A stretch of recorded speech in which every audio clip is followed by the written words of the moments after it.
Counsel, Mr. Smith, Mrs. Lewis, my colleagues, and ladies and gentlemen of the jury, good morning. My name is Beyonce Clemons, and I am the prosecutor in this case. First, I want to start by thanking the members of the jury for taking the time out of your day to be here with us as we come to a closing of this harsh trial. Again, my name is Beyonce Clemons, and I am the prosecutor in this case. It is my pleasure to represent the people of the state versus Vernie A. Durham. It is also my job to prove to you that the defendant is guilty of all charges, which includes first-degree murder and statutory rape.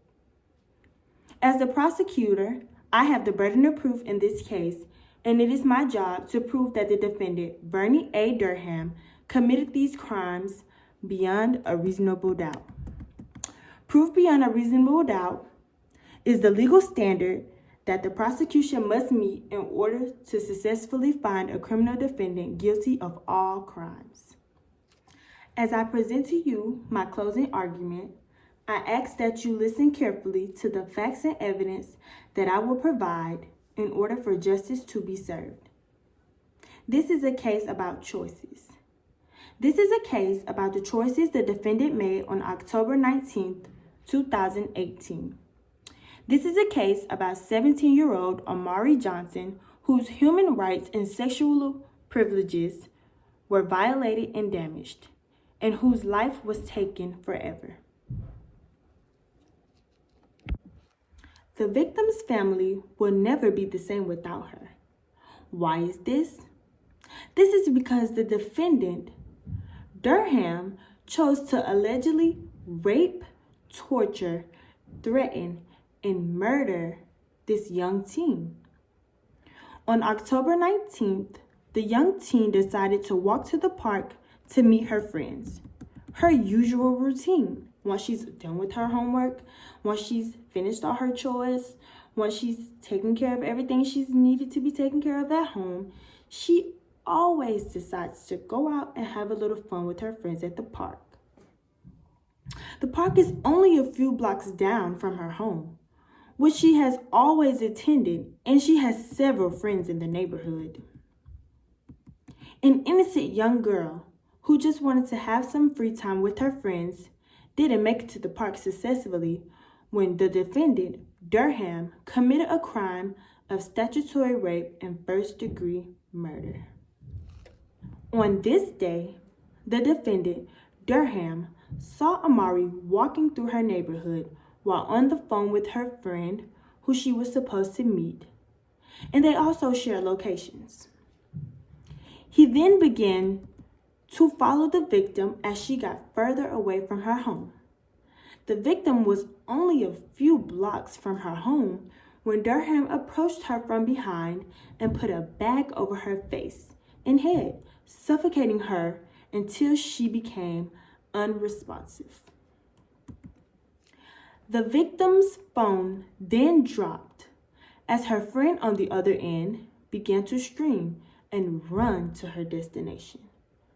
As her friend stated earlier as a witness on the stand, and as you all heard, as she spoke in sadness, while I was on the phone with Amari, I heard her scream and the phone dropped immediately. That's when I began to track her location and run as fast as I could to where she was. When I arrived at Amari's destination, she was gone. Ladies and gentlemen of the jury, this is sickening to hear. Durham had already dragged Amari's body behind the dumpster where he raped her, beat her, and then murdered her. But luckily, there were surveillance cameras all throughout Amari's neighborhood that captured every piece of footage shown earlier as evidence against the defendant. The witness spoke in sadness and in fear as she realized that her innocent friend is gone forever. She stated, "Amari never bothered anyone. She was a straight-A student, she had a bright future ahead of her, and she was my greatest friend." The victim was only 17 years old, who has now left behind her baby brother Blake Johnson, her parents, friends, and others who adored her. All because Mr. Durham decided to rape and murder her brutally, leaving her body there alone. The defendant committed a crime that will not bring Amari back, a crime that no man should walk free upon. Ladies and gentlemen of the jury, I have given you all of the important information needed in order for justice to be served for Amari and Amari's family. Think of this as if this is your child, as if this is one of your nieces or one of your sisters or one of your closest friends. You have heard witnesses, you have seen surveillance cameras, surveillance videos, and also you have been presented documentation of fingerprints from the defendant, whose fingerprints were all over Amari's clothing, hair, and even semen found in her vagina. As this case comes to an end, I ask that the members of the jury deliberately discuss and handle this situation in the best way possible.